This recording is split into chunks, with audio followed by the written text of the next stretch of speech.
சக்தி. உலகத்தின் நிலை புரிந்தும் புரியாமலும் இருக்கிறது. எண்ணங்கள் சிதறாமல் இருக்க வேண்டும். வலிமையான எண்ணங்களை வளர்த்து கொண்டு செயல்பட வேண்டும். அளவிற்கு அதிகமாக ஆசைகளை வைத்துக்கொண்டு அழிவை தேடிக்கொள்ளக்கூடாது. நேசத்தில் ஊசி இருக்கக்கூடாது.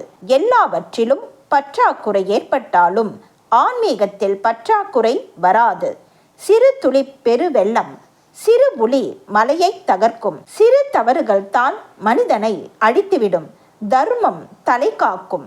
குடிசையாக இருந்தாலும் எரியும், மாடி வீடாக இருந்தாலும் மின்சாரத்தால் எரியும். மக்கள் தொகை அதிகமானதால் சாக்கடைகளும் அதிகமாகிவிட்டன.